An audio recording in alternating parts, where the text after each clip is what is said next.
I never know how to start it. How are we going to start this thing? Hey, how are we going to start this thing? I don't know. How are we going to start this thing? Well, original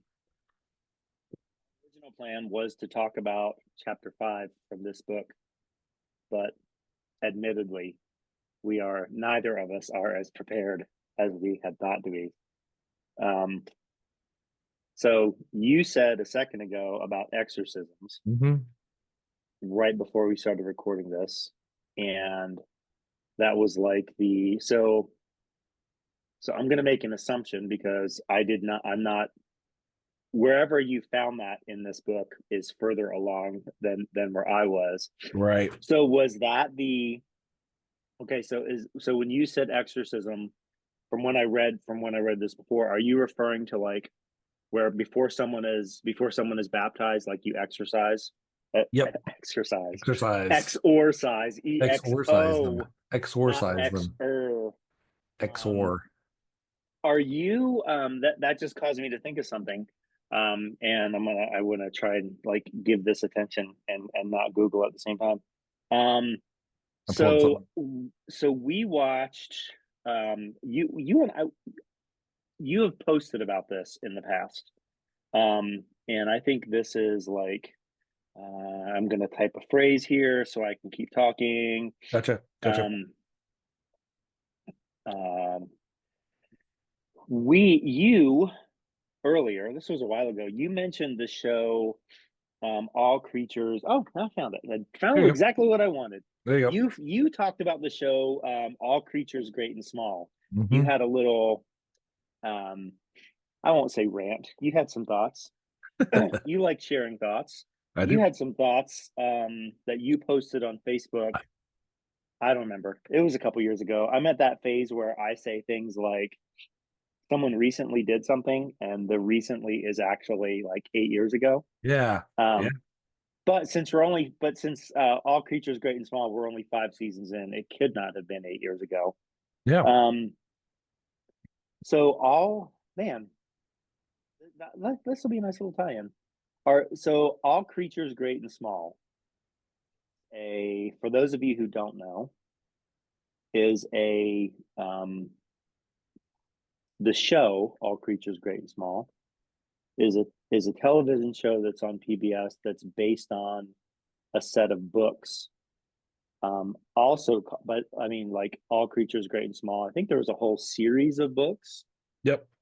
if memory serves, and I think the pen name of the author is James Harriet, Hmm. um, and it takes place in the 30s to 40s, Yep. and is kind of a period set piece about a veterinarian in the Dales of Scotland. Yeah. England, I think Northern England and lower, I guess lower Scotland, I would think. Yeah. Okay. Um, and For what that's worth. well, they would probably say it's worth a lot. Like we don't Yeah. care. It's We don't kind of like care. when someone says the Midwest, It's like, like they don't care if they're talking about that's right. whatever they think the Midwest is. That's right. Um, so anyway, it takes place in the UK, the British Isles, Mm. England slash Scotland, and um, it seems like and the current iteration of All Creatures Great and Small has been on PBS now. Like I said, we're in the 5th season, so however that works, it Mm. hits the United States in January, and by the time it hits the US in January, it actually hit the UK back in September or however that works. Right. So we're 5 seasons in, and it is like this will kind of harken back to our great episode on Richard Dawkins. It harkens back to a Christian-ish era, Mm. and like for some reason, I don't know why I have this. Probably because it harkens back to a Christian-ish era. I have in my brain that, like, yeah, it was Christianish. It was a Christian-ish thing. I think it's Um, and good. I think yeah, that's a good term. yeah, and I don't think like there have been multiple iterations of the show on PBS as well. So Right. like kind of multiple reboots. Um and like we like it. Hmm. Um it has one of the things that, well, there are lots of things that we like about it. It's kind of, for us, it's kind of a um like depending on how you look at your week, it's kind of a great like way to wind down the previous week. Like we watch it on Sunday nights, like before we go to bed. And because for us, it's like on at 7 and we're old, so we go to bed early. Mm. It's a great way to wind down the week. It's a great way to begin the week. And that show has managed to avoid, like a lot of shows, I think, when there have been multiple iterations of them, they tend to pick up like whatever. I do think we've talked about this in a different context. Like they tend to tell the story that they want to tell with the Right. characters that someone else has created. Right. John and my son John, our son John, not our son John, Yeah. our son John, Your son. my son John has like he kind of gave me that phrase, like they use the characters that someone else has created to tell the story Hmm. that they want to tell. Oh And yeah. that's not something that's happened yet Mhm. on this. Right. Um and I mean I didn't read the book, so I'm like way out of my depth on that. But Right. we really like the show, and it is like it's very like it's just very Christianish. Um And I mean, you weren't planning on talking about this today. I wasn't planning on talking about this today. I But love the show. you posted on, and this was a while ago. You shared some thoughts on the show. So I wonder, do you remember that post? Do you know what I'm talking about? Like what? Yeah. I don't remember exactly what I said. I remember I was, I'm a fan of the original series. Okay. So Okay. the 70s and 80s. I kind of gave up on the Sure. newer one.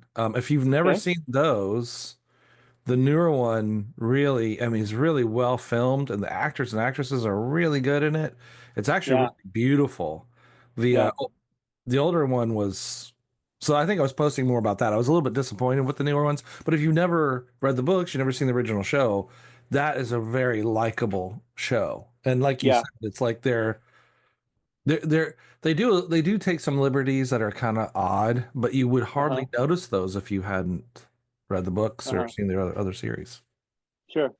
You find it? I'm I I'm scrolling back trying to find wonder if I could I'm find it. scrolling back trying to find your post because you were, I don't know, Was I ranting? you I'm trying to think how you described it. You were a little like, so I found a post of yours from 2017. Um this must not be the new iteration of it No, that because had to be later. it wasn't out then. But yeah, you just posted like some, yeah, like I found a, it. I okay. found I found it. So this is February 24th, 2021. So what do you want me to Okay. do? What do you want me to do with it? I don't know. Tell me, read it. Read Okay, the personal post. observations while waiting for my wife to complete her eye exam. I don't know where were we that she was doing an eye exam. I don't remember that part. The new adaptation of All Creatures Great and Small is slowly but all too surely beginning to disappoint me. So there you go. So there it is right there. This is what I wanted to hear. Yeah, a lot. I mean, I've really given this thing a chance watching all the episodes so far, but it's apparent to me that the writers read the books, or maybe just perused them and thought that it might be nice to create a show about a woman who works as a housekeeper and a stand-in mother for three bumbling veterinarians in the Yorkshire Dales, which is not what the stories are. It's very interesting.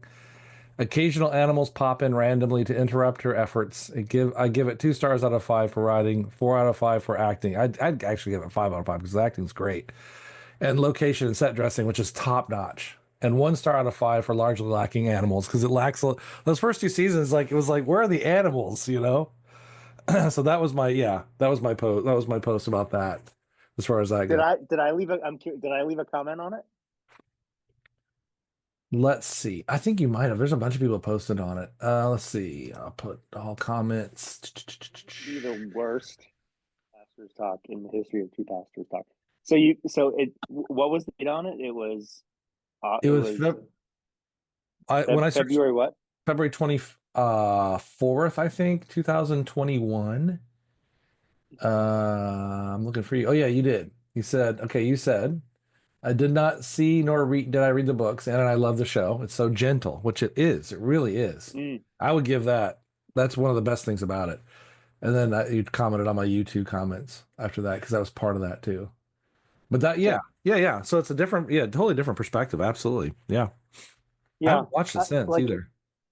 I one of the things that, and maybe in my postings back and forth, like one of the things I saw was one of kind of around that time, people were posting about the show and they were talking about how um like seemingly ignorant the people seem to be on the show of like world events. And it's like, well, I mean, C.S. Lewis calls that chronological snobbery. Like they Yeah. had no idea they were running up to World War II. Like, how No, they didn't.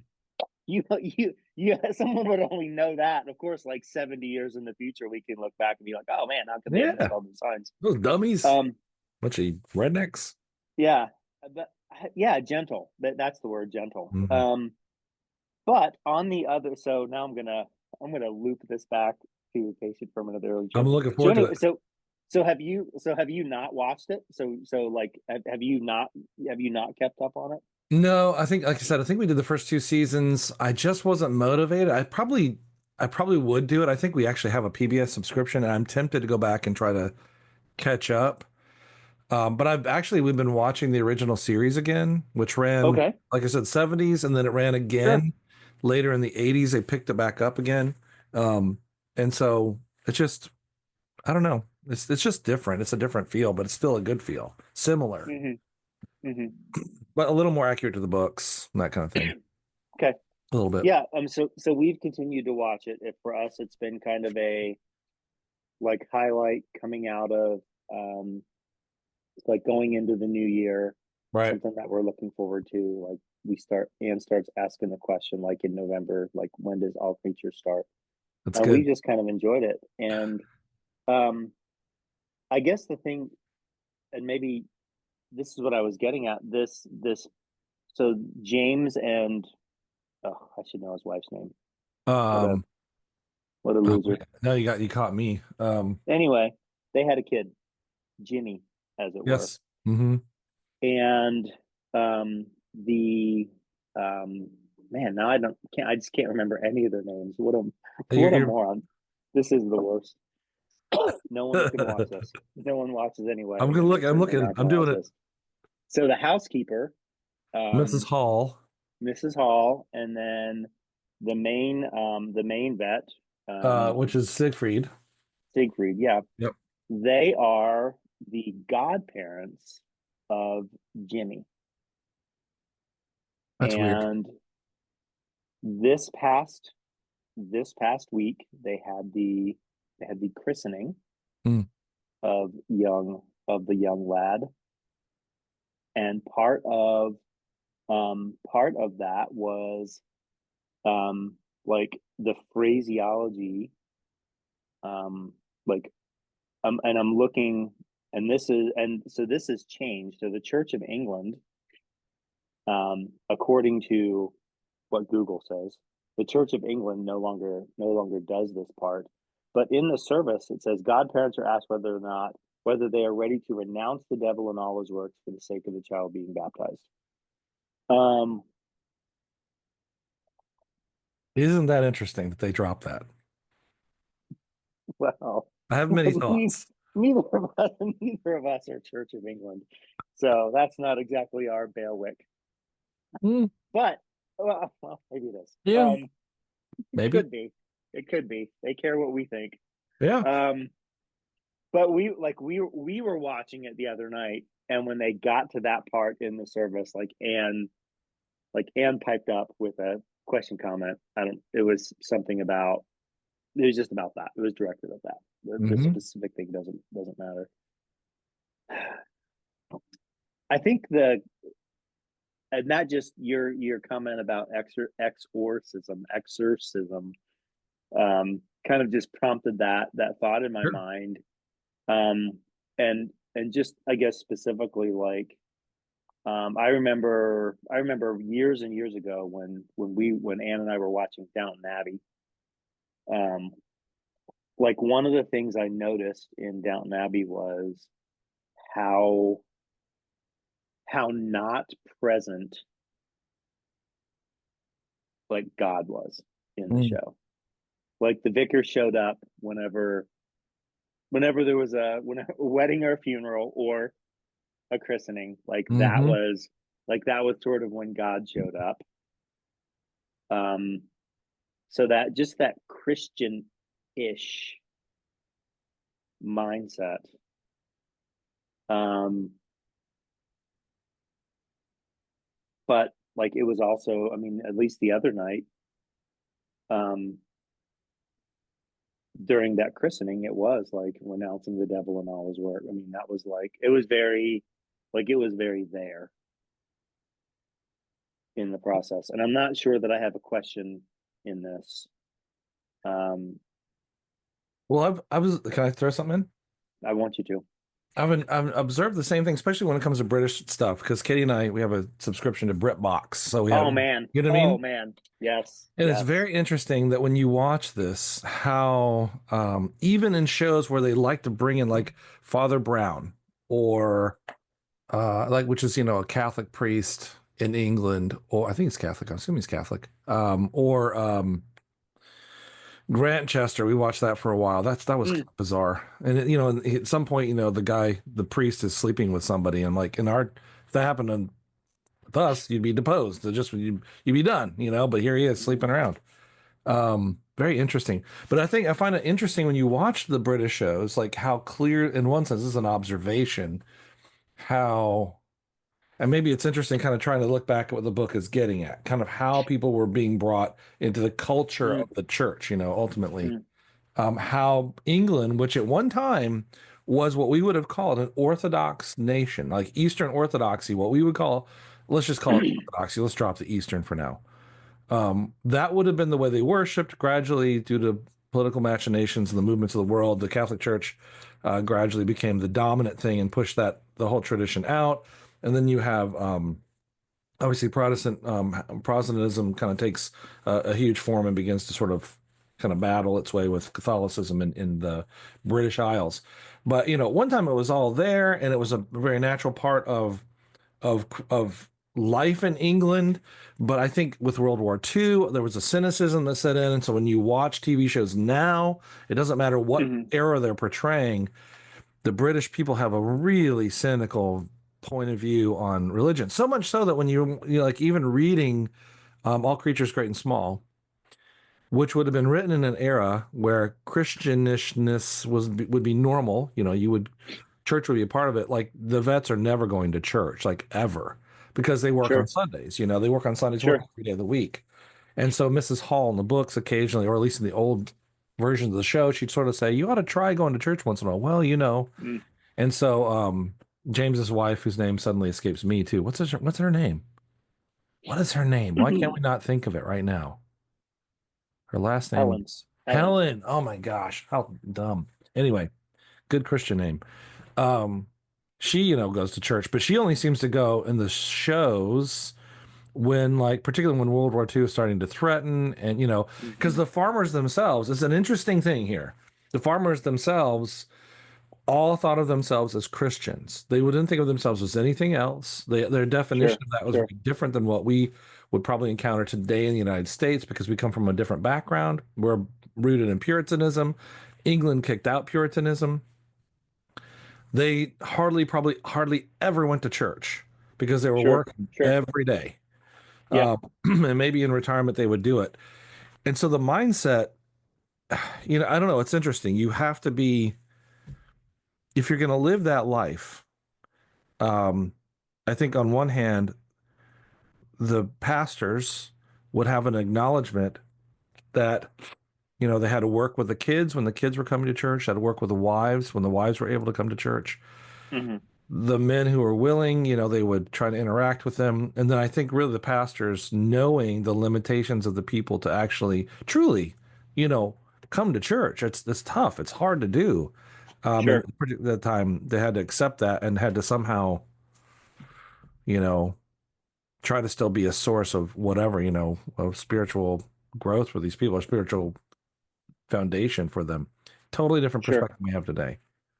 Yeah. And I'm it's weird. looking, I found the I'm sorry, I'm trying to do Yeah, yeah. two things at one time here. I pulled up my I'm baptism look text. I found a um oh man. I need to hit pause for a second. That's fine. Pause. Pause. Hey, while you're pausing, it's funny because I've got my baptism text up here that I have a PDF of it. It's got all the exorcisms and then the renunciations in it. I don't know if I can Okay. show that. Is it possible to? I mean, I don't know if we need to do that, but it's something I could show. It's just very interesting in light of the Hold on one second. conversation.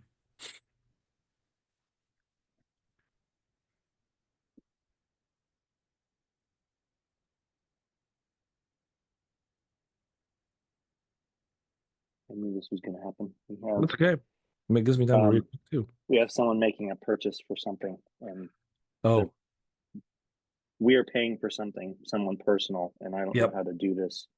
Trying to You work have to through this actually okay it, Venmo thing. probably. Do you have to Yeah, okay it? this Yeah. Venmo thing is just acting stupid. I don't know Yep. what I I'm doing gotcha. wrong.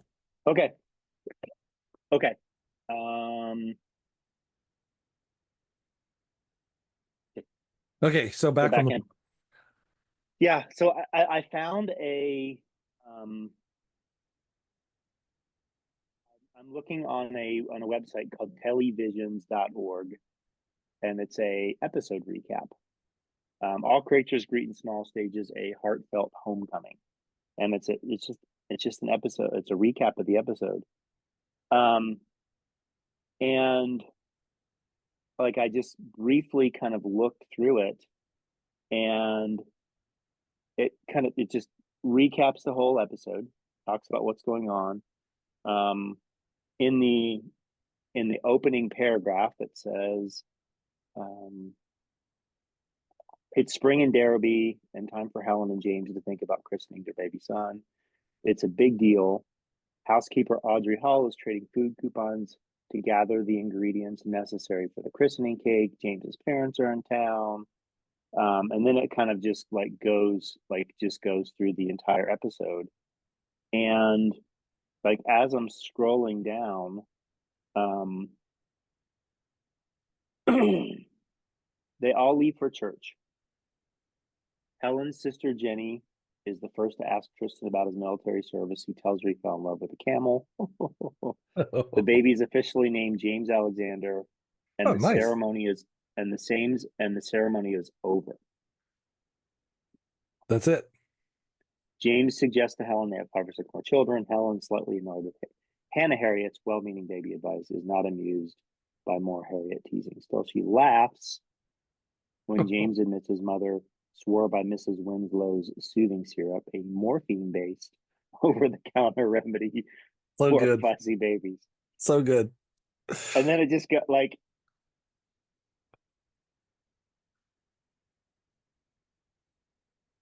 it shows a picture of um of the of the vicar doing the blessing. Um, In the but yeah, show, did it show them pouring water on him, or did they just avoid all that? oh man, I would be curious because I'm not seeing it. So I'm you just that's know, I might have, I don't know. That's a great question. I think I think I might have looked like I would assume so because they showed a ceremony on the show, Mhm. and they, as I said, they did show the part where they asked um, Siegfried and Audrey if they would like renounce Satan, renounce the devil. Yep. Like, I mean, they did that part. Um, so I'm kind of assuming, but now like it makes me want to go back and see um, if if I missed that. You know, Um, the question yeah. that makes you like the question that makes me ask because this is a subject that we discuss a lot in the Orthodox Church right now, particularly. If on a TV show someone baptizes someone, what we would say properly, in the name of the Father and the Son and the Holy Spirit with Mm-hmm. water. Um, even though it's a TV show, do they just baptize that person? Is it a baptism? Now, Mm, of course, a lot of times, especially from a rational point of view, we'd say, well, it matters what the intention was, and I guess you could make that argument. sure. But from the Orthodox perspective, we receive baptisms from other traditions because we say if they did it right, then they're obeying what the Scripture says. We complete it with chrismation. We finish it, and so I just kind of laugh and to think, well, it's really not funny in a lot of ways because it's a serious thing. Baptism for us is sacramental. It's not simply a memorial or a decision I made. It's something that we're doing, in obedience to the Scripture. And I don't know, it just kind of made me laugh to think about that. Huh, you get baptized on a TV show and not realize it. I wonder if that would count. I'd have to ask my bishop. I'd be really curious. That's a good question. Sure. It's more a hypothetical question. But anyway, yeah, your Yeah. point though that I'm guessing they did renounce Satan, or do they not? Do you remember if they even said they renounced Satan? Yeah. I mean, they said yes. I mean, they Yeah, whatever that yeah. whatever that looked like, they said yes. Like they took on that responsibility. Well, it is interesting considering how historical this is. Like, and I wouldn't, I don't, traditions like your own or like where I came from. We didn't have this a part of our tradition at all. It wasn't something that was even built into us. But just historically, when you have it, it's one thing to have it, to not ever have had it, and to know about it, and to not have it. But it's another thing altogether for the Anglicans, for the Church of England to have it and then to take it out, and you have to ask yourself. I mean, it's just another symptom, I think, of the decay, the secularism. Probably it's really dominated England. I mean, you go to Hmm. Canada, it's almost the same way. It's very interesting. Or Australia, really, very much the same way. It's that same culture. But like I'm looking at my baptismal service. We're still using the same terminology from, I don't know. I'm not even sure when this service would have been completely formulated, you might say, but it would have been done over years. But it starts off with, I can share this. You want me to share it? Would that be something? Does that make sense? Sure. Yeah. Okay. Yeah. I guess it'll record it. So share. Oops. How do I do this? Share, preview, baptism. All right. Can you see that? Yeah. Yeah. I love it. Okay. This is great. Oh, Okay. I'll scroll there you back go. up to the top. So this is the service we use. We start off with the reception of the catechumenate. We make you a catechumen. Essentially, at the beginning of the service, if you've already been made one, this is not. I think we skip past this. But then you have these exorcisms, which are just awesome. The Lord puts you under ban, oh devil. It's just these, you know, these really cool. I mean, super cool prayers. Hmm. We talk about be gone and depart from this the sealed and newly enlisted warrior of Christ our God. We're talking about a baby, usually Hmm. at this point. Hmm. You got another exorcism. You have these, the prayers are really, really great. And the whole point of this, was a part of the history of the church where, had a lot of pagans coming into the church Right. and do all this stuff. But then the thing we're just discussing is right here. And I love this bit. Do you renounce Satan and all his works and all his angels and all his service and all his pride? And you do it 3 times. And the person responds, I do renounce him. And we make sure, have you renounced him? You do it 3 more times. They have to respond 3 times. Then we have them turn and they spit on the devil, which is the Hmm. coolest thing. And then we turn them Hmm. back to face towards, like they're facing away from the altar when they do the first part, but then we have them turn back and face towards the altar. They're in the back of the church, usually in our church.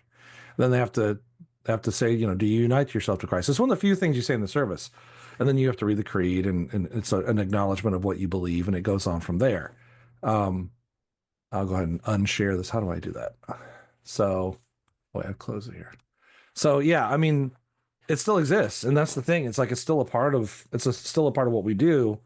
It was probably one of the most striking things that I saw when we became Orthodox was that, and when you would see these exorcisms, sort of the tail end of what the book is getting at, where there was this usually 3-year period of time where Hmm.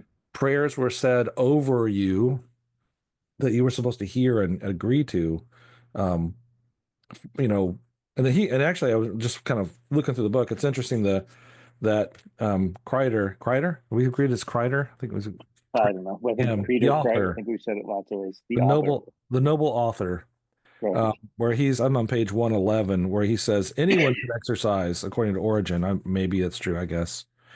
Exorcists did not need elaborate training. Instead, the simplest Christian could master the prayers, adjurations, and formulas that were necessary to expel a demon from someone's soul and body, which makes it out to sound like some sort of weird incantations, but it's not it at all. It was, it's prayers and trusting that the Lord will free a person from the influence of the devil. I mean, even in that baptismal service, it's interesting because, we use water to baptize, and before you can use the water, you have to bless the water.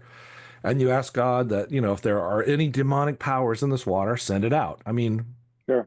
this water that came out of our sink, I mean, we're drinking it. I hope there's no demonic powers in it. But the point of it is always to say, whatever we do, Lord, be a part of this, expel any evil influence. So I don't know. Yeah. It's interesting when you see, like, clearly this is kind of where things are. And then you see like something like the Orthodox or probably the Catholics too would still have the same general formulas for baptism. And then we see the deterioration of England, and you see it in All Creatures Great and Small, and you see it kind of in all the British TV shows, the cynicism towards the faith and how things have sort of, I think they're starting to resurge there in some ways, but how badly they've collapsed in a place where you have a king who's supposed to defend the church, but yet, hmm, that's Yeah. Okay. So, so the next chapter is catechesis and baptism. So, mm, so let's on that port. yep, Let's hold for a second. yep, Did you This is the episode where we talk about it's not British TV, although it is. it is. Did you watch The Crown? Yes, yes, yep. I didn't see, I don't know if I finished the very last part of the season. Katie was watching it without me, but I watched probably 90% of it, if not the whole thing. Okay. It's really good. Okay. Yeah, there were um I thought there were lots of elements on that show where like the one of the things that we did talk about this actually two of our episodes ago, we did talk about the surprising rebirth of belief in God, that podcast, that Justin Brierly podcast. Right, right. Which sidebar, episode I'm currently powering through episode 9 of that, and it's an interview with Paul Kingsnorth and Martin Shaw, Interesting. who like were atheists, but they converted, and they're both Orthodox, Yeah. capital O. They're both Yep. Orthodox Christians. So sidebar for you on that. But I think the phrase that I've heard, whether it's Justin Brierly use it or Tom Holland, not the actor, not Spider Yeah. Man, Yep. author, like God haunted Yep. is kind of is like their phrase. Like I really feel like there were certain episodes that were definitely like God haunted of The Crown. Mm-hmm. So and to me, it seemed like at least the way they portrayed Elizabeth, like they portrayed her as really taking that role seriously as the leader of the Church of England, and all of those kinds of things like that. Like that was something that really seemed to matter to her, at least in the way that was portrayed. Um, so in some ways, like at least with the way religion is portrayed on British shows, that if Yeah. that's a British show, like that seemed to be kind of an outlier. Like Mm-hmm. they weren't. It didn't seem like that show was afraid to to tackle that and to take on those elements. Mm-hmm. Um, and I don't know. Well, Comment, thought. thinking about that too, there are two episodes too that I think of specifically of The Crown that were really interesting to me on a spiritual level because I'm prepared for that cynicism. I love British TV. It's just fun to watch their culture. My wife, we joke around it all the time. I call her, she's the expert in British um, accents now because she watches so Mm-hmm. much, and she's self-professed like the expert on that, which she isn't, but we just like to laugh about it. Anyway, there were two episodes I think in there that really stood out to me. And one was the episode where, and it might be the same episode, but I can't remember, where Billy Graham visits England and Mm. talks to the Queen. Really remarkable. When they could have really picked him apart, they made him look real. I mean, not that he doesn't look good, but made him look really, really good. Bizarrely so. I thought, man, this is amazing for British television to give that man the credit they gave him, especially in light of the fact that I think that the idea would be the Queen would really not have a concept of the sort of evangelical Protestantism that Billy Graham was preaching. So she probably would just conflate the two without realizing it. And I think that's what was happening on the TV show. But at the same time, I mean, Billy Graham was really someone who, whether theologically, I would totally agree with him on everything, was certainly a kind of an everyman's kind of evangelist. He loved Christ. There's no doubt about that. The other one was where Philip's mother shows up, and she's a well known. She was an Orthodox nun. She's it's presented a little strange in the show, but man, was there some remarkable stuff that they had her say to him. Like I sat there and I remember at one point I was just stunned. I was like, I can't believe this is on TV. Like the stuff she's saying are things that are really worthy of like really pondering. So it's weird. Like you said, God haunted. That's actually a word. C.S. Lewis Mm. uses that in That Hideous Strength. He talks about Okay. the haunting, and the idea is that in one sense there's sort of this, and I don't know how correct this is, and you could take this really wrong. I could go into really hyper nationalism, but he's not doing that. He talks about in England. He talks about Logres, which I guess is like King Arthur's ideal divine heavenly earthly kingdom versus Britain, and the two are warring with each other. Or in France, he says, the idea, when reason truly, and I don't know how much I agree with this, but when reason truly reigns in France, then the two, Mm. so he's talking about sort of this idea of this haunting of, which I think that he couldn't really say it in the book so much. He was trying to keep the book from becoming like this super, super obviously Christian book, but you can't avoid it if you're a Christian when you read the book.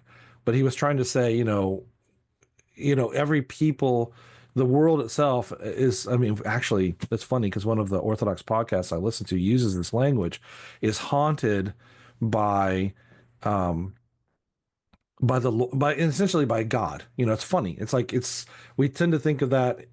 I mean, when you think of it that way, the world it's a very different place than the way we tend to conceive of it. God neatly placed somewhere else that we can go to him or we can walk away from him, versus like Father Stephen Freeman would say, the one story universe where God is, Mm. we always say this in our services, God is with us, and that's a scriptural Mm. passage.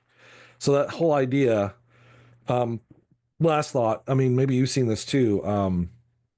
Jonathan Pajot, is a popular Orthodox speaker right now. He's making waves all over the place. But he and others have talked a lot about enchantment, the Mm. re-enchantment of the world. This idea that we, through rational Westernism, has really, really done a number on the world, on the cultures, and people are seeking a way to understand the world in a more accurate way than what science wants to do it. And so they talk about this idea of re-enchantment, of bringing back, in a sense, the mystery, and lest I, to use a bizarre word, the magic of the reality of the holy, Hmm. where all that's been lost. So that's where you have like sort of this, the haunting is the reality, and we live in Yeah. the shadow of that, thinking that we're in the reality. Right. So exorcism is Yeah. to bring us back to our senses and to remove the Hmm. powers of those things over us. Sure. Well, and that does, all of this does go back to that, to when we talked about that Richard Dawkins piece Hmm. last year. Um, the episode I thought you were going to refer to on The Crown was the moon landing one, Ah, when the yeah. astronauts when they show up in England, and like Philip is just like, he has a real, like, I would say, like a spiritual crisis in the midst of that. And the Billy Graham one I remembered. I forgot about the one where his mom shows up. But that, yeah, the episode where like he was having kind of a spiritual crisis with the moon landing, like how that was sort of mimicking his own like spiritual journey in the way he was learning. Um, and like ultimately and then you use that phrase first story. Yeah. um that's something that um that's something that Francis Schaeffer talks about. Good old Francis, short Right. small. Yep. Like probably in I just have Francis Schaeffer's trilogy, so probably The God Who Was There, Yeah. I think is the first book in that series. And it talks about how like we operate on a certain level, but in order to get through the day we have to pretend like there are like additional stories and like and what when I say story, I'm like referring to a building. Like we have to think that there are additional stories. We pretend that there are additional stories because that's what gives our life meaning. Mm. Because reality, quote unquote reality without God, is too harsh to try and understand. Yeah. So I have to live as though there's something else, and that's where that God haunting kind of comes into play. Um, and then just again that like that christening thing, like that's part of the narrative, Mhm. that's part of the story, that like they touched on it but didn't like I don't overly critique them in the way that they handled it, because I mean they did include it.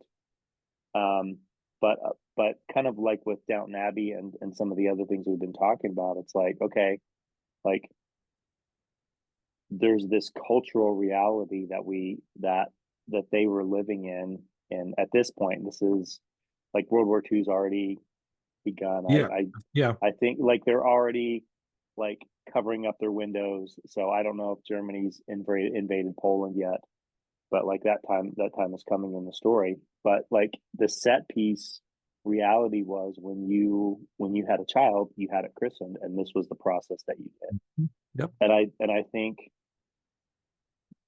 including that, it's filling that slot, Yeah. right, without without any of the inherent like meaning around it, But if and that it's makes sense. it's hard to say that because it's funny because I've become a real defender of cultural Christianity in one sense because it's Man, because like it's something to work with, you know? yeah. It's like it's you got the studs and you got the floor in place. You need to get some insulation. You need to get some OSB on the outside of the structure. You got to get some drywall up, get the thing dried in. But it's better than no structure. And honestly, I grew up in our circles, it was the normal thing to say and still said in some circles, by some people who are just like, well, Roman Catholics aren't Christians. They just, it's just sort of this tradition and it's dry. I'm like, and I'm an Orthodox Christian. I'm not Catholic. And we have our differences, obviously. But at the same time, it's sort of a weird assumption to make of people. Like, in a way, it's like we think that somehow because, I mean, what is the judgment on that? Is it because they don't, they're hypocrites? I mean, I guess we're all there to some degree. So we really can't say that too much. We sin, they sin. It's a weird mindset. So like I think even like with them, like you said, there's like they know the structure, right? They know that when a child is born, you go and you have them baptized. There's something to that. Like that doesn't prevent God from doing a thing. This is one of the things about baptism right now, particularly in the Orthodox world, that's being so hot because we have so many converts. We're trying to say, how should we receive them? It's important how you do it. It's not about just walking in the door and handing them a card or nothing, Mm, you have to receive, they have to be baptized, or they have to at least that's the scripture.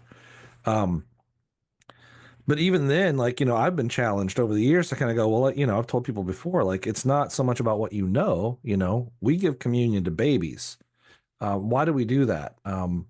Because in part because who understands what communion is, If it's a sacrament, we say it is, then it's Christ's body and blood, and that's received by faith. And the child doesn't have faith yet. They just have an innocence that they can receive it. They open their mouths, you put it in, they eat it. And we trust the Lord that He will do what He will do in those cases. And, when we baptize them, you have sponsors. Why do you have sponsors? Because the child can't speak for themselves. And of course, that automatically, the defense becomes, well, then how can they choose to be baptized? Well, Sure. you don't worry about that. You baptize them, and then you worry about raising them in that baptism. It just puts things in a different order. They can choose later to leave it all.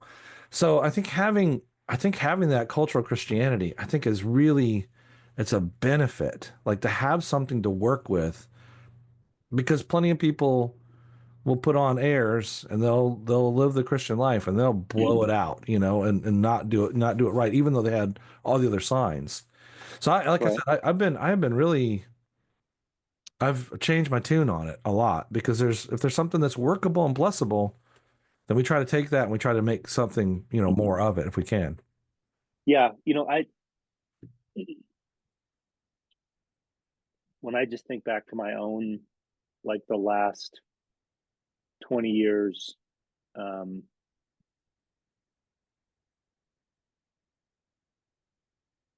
getting a notification that I'm offline. I don't know if I am. Are you still hearing me? Yeah, I hear you. Okay, cool. I hear um,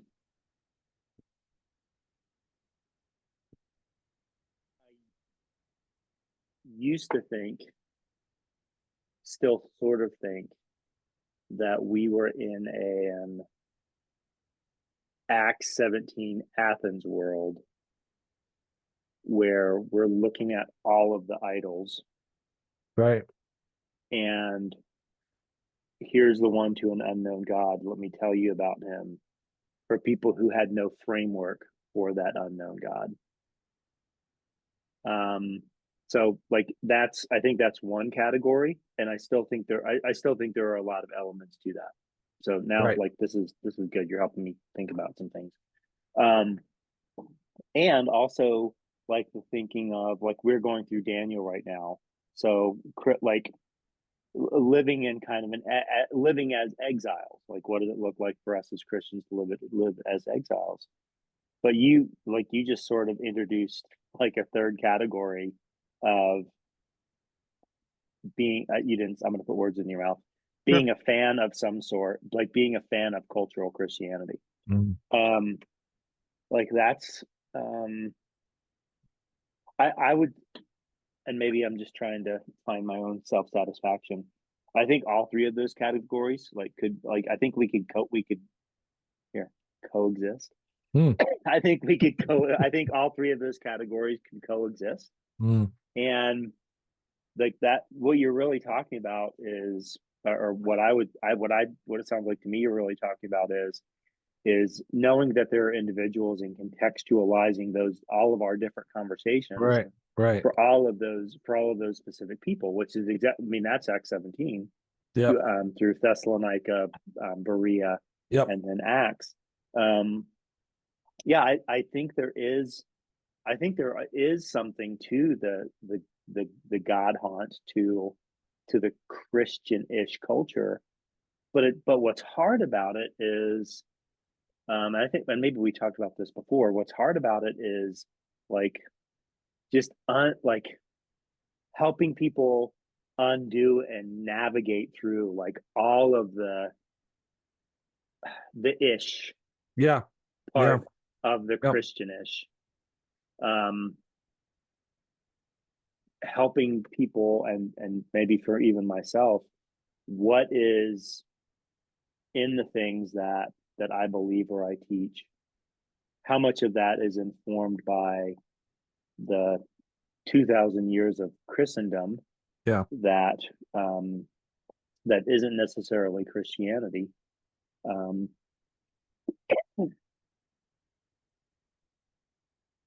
dot dot dot. I mean, yeah, I think there's something to, yeah. At least with Christian-ish, there is a foundation. At least with cultural Christianity, there is something. Um, and I think all three of those categories, Acts 17 Athens or exiles or Christian-ish, like they present their own challenges Well, try for talking to people. well, like you said. I mean, I think that's what, in part, that's why you had at one time the 3-year catechumenate before you would receive someone into the church. from an evangelical perspective, it's hard to see that because you don't have a process for that usually. Um, and there's also too like the zeal to get someone saved, which we don't have that in our church. It's just not a part of it. So you have that going on. But yeah, I think you're right though in the sense of how those three things work. Like as a priest, I've had to become much more comfortable not being able to read minds. I'll put it that way. Like I don't know someone's heart. We have confession. I've mentioned this before, and people come to confession, and I've tried to teach them like this is what a sin is. Like that basic. Like things that people just don't even understand anymore that they would have 15 years ago come to confession and just freely admitted. Now it's like, "Oh, I didn't know." Like really, how can you not know? Like what am I doing wrong as a priest? But that being aside, having to be able to stand there next to them. I have them to my right side, and we stand and we face the gospel book in front of us on a cross, and have them talk about these things. And I have to be content to trust the Lord to do the work of helping them to see the sins they have. Even if sometimes I know there's stuff there, I don't often pry for it. I try to get them to bring it up. So Mm-hmm. it's all about growth, you know. It's all about being able to look at my one parishioner who comes maybe twice a month, but he comes regularly, and he'll come to confession, and and his confessions are sincere, they're honest from what I can tell, and being content to say, okay, well, this is where this person is right now. Is it enough? Well, that's between them and God ultimately. All we can do is continue to present the gospel. You got Paul trying to help these people with, like you said, zero framework. Well, not exactly. They understood that there was something greater than them, so there were gods, Yeah. right? Like he had to like, but that was always the case. People have always, I mean, really up until our time, where people don't think they believe in gods, but they do. uh he had that to be able to say, but look, there's something here that you're missing. Here's the one you don't know. And in fact, what you don't know about him, I mean, really, was it really the God they were talking about? Well, no. But he's trying to say, well, you're religious, you're worshiping. Here is the God I'm trying to communicate to you. And here's really why he's so radically different. And that's why some were like compelled, and others like, what is this babbler saying? I always love that when what is this Yeah. babbler saying? Um, because some are going to hear and some are going to understand, and and the others are going to stay outside and not want to do it. So, I think having, like, your question, you're sort of talking about this is like there has to be growth. We can't quantify it necessarily a whole lot, other than to see how people's behavior is. Are they coming to church? Are they, for us, the markers as Orthodox is, are they coming to confession regularly? Are they Mm-hmm. coming to Mm-hmm. services? When they come to confession, are they, we can't read their mind, but are they at least trying to be sincere? Is there something, are they, and you usually know. It's usually pretty obvious. It's usually actually painfully obvious where you're like, look, why are you here? You know, if you've done nothing wrong, what's there to confess? And we both know you've done things wrong. So stop playing games. So Yeah. having these moments where people, those are our only markers. We're trusting the Lord with everything else. All we can do is kind of guide them. I guess that's kind of what we are getting at a little bit there, as far as like Mm-hmm. knowing how to make those, I don't know what judgment calls pastorally. I mean, I suppose maybe is what we're saying. Mm-hmm. I don't know. Mm-hmm. Yeah. Christianish. And that's something. It's something.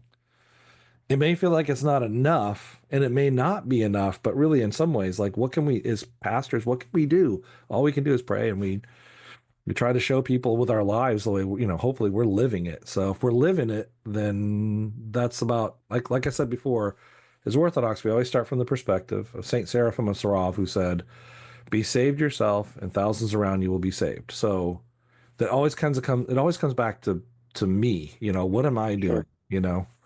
So that, yeah, I mean, I think that's the mystery of all this too. I mean, you go through it, I go through it, as a pastor. It's like, I'll tell my wife sometimes, like, nobody's listening, nobody's getting this. She's like, those are really strong words. Like, why are you saying that? I'm like, I don't know. Yeah. And it's not true, but because how can we know? You know? Right. And I mean, with both of us, that was both of our stories are laden over time, Yeah. and little snippets, little experiences with God. I mean, that's how he's mostly. always worked.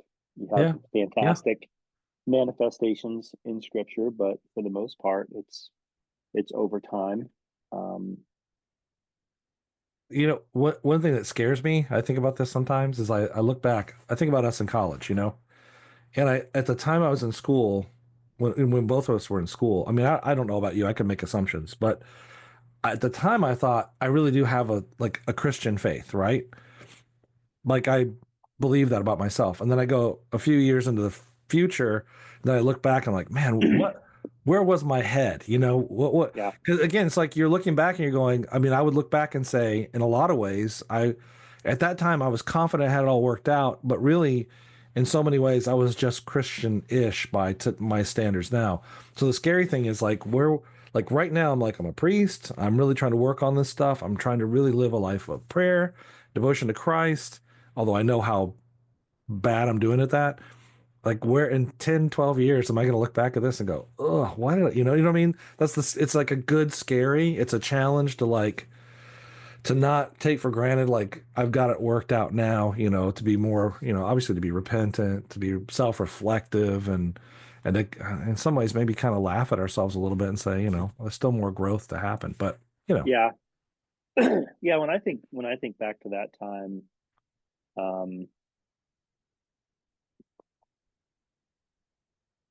I feel like it could be really easy. Like I could lapse very quickly mm, into a works oriented salvation. I wasn't like Christian-ish. I wasn't doing all of the things. Um, and ultimately, the gospel teaches us that it's not about cautiously, carefully. It's not about the things we do, but it's about what God's done for us. And I mean, and that, I'd but be you remiss if I didn't say, well, well, and that's why I said yeah, cautiously, carefully, yeah, I got you. because I mean, I James. I read James Yeah, yesterday. yeah, Faith yep, faith without deeds is dead. Like yep, I get all of those things, but like my cautiously, carefully, my salvation has never been dependent on me. It's always a product of God's grace. sure, sure. And um,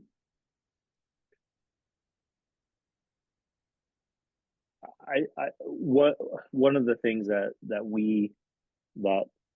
I heard a couple years ago as I've just been working on some preaching things is just like really being challenged to remember the gospel is good news versus get to work. Yeah, yeah, And yes, I'm going to live my way. I'm going to live my faith in certain ways that is going to manifest itself in the things that I do. Ephesians 2:10, for we are God's masterpiece. He's created us anew in Christ Jesus so we could do the good things He's planned for us long ago. Like, man, if I just read that, like that's I can just do all the right things. I mean, we are saved for works, and I I want people to I want people to leave I think my messages, my sermons with like having heard the good news. yeah. And the good news provokes me to do things, and not just like I don't want people to walk out with just a to-do list. Um because I mean I I functioned that way for a long time. That Mm, was I mean that was in my from my perspective that was Tacoma Falls College, right? Like mm. don't wear the wrong shirt with your jeans. Yeah, I see what you're saying. Um and I don't think we can reduce. I know we I don't want to reduce the gospel to something that's dependent on what I do. But that's hard because then that leaves room for well then I'm just going to depend on grace, and I can live however I want to because it's not dependent on me. Um It's definitely a so tension. It's a tension between the two for sure. yeah, It's yeah, hard, and it's hard. I mean, I know we don't want to go this far into this, but it's hard to escape it because, I think about Adam. God put him in the garden and put him to work, and that was a holy Mm, thing, and that was his way of that was the way God established for man and God to know each other.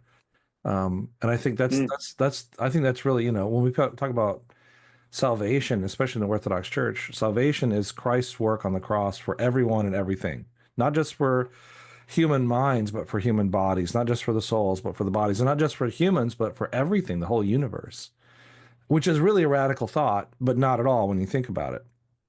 So, I mean, working, we don't, it's interesting because I've got my prayer corner back here and I got my prayer book.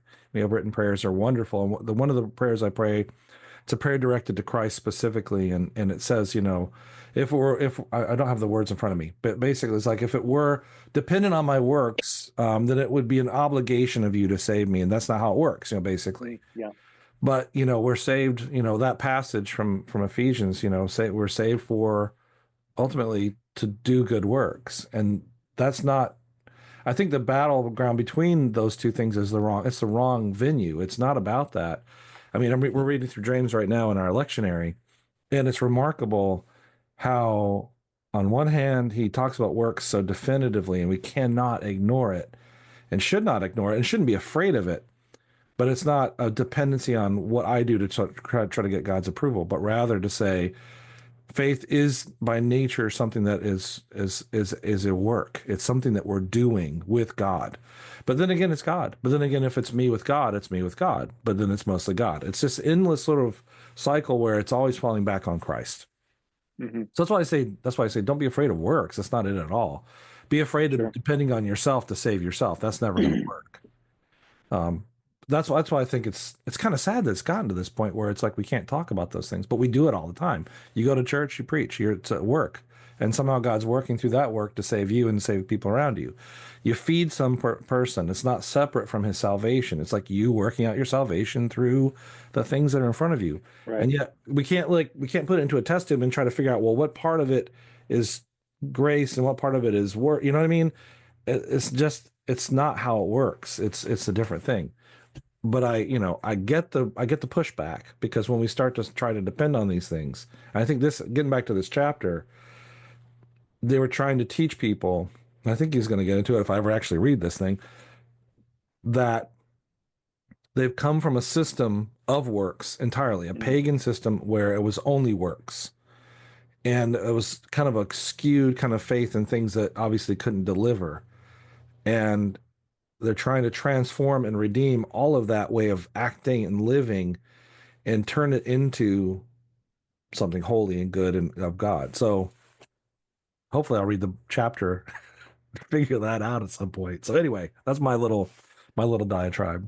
Like you said, I think you made a good point though.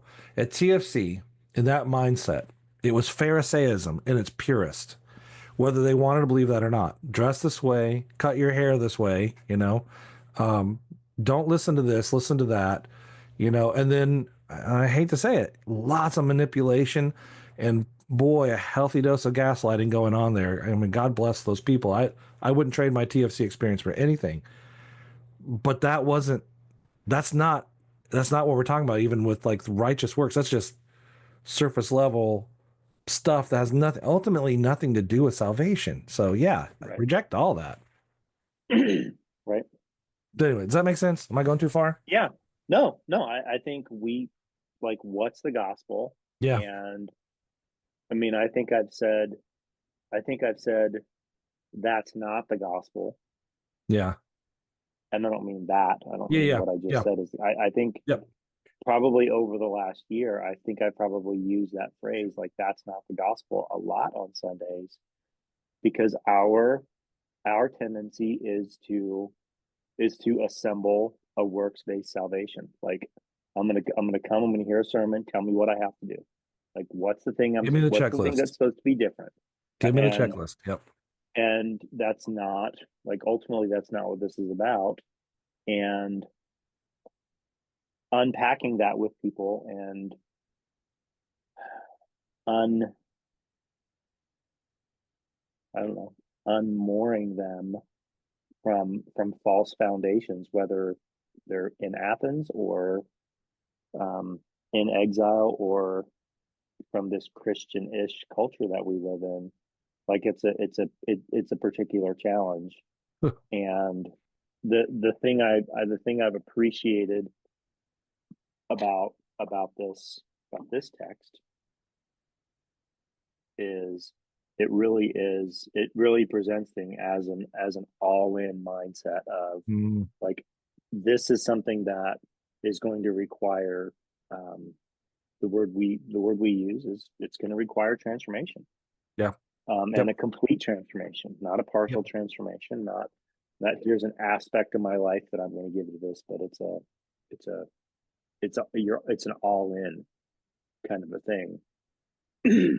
And it's been informative for me just Mm. reading through it, even though I too have not finished chapter 5. Like it's just been good to read and just to think about what does all in transformation look like, for us as a church in Western Nebraska. And as What an goes into addendum, those things?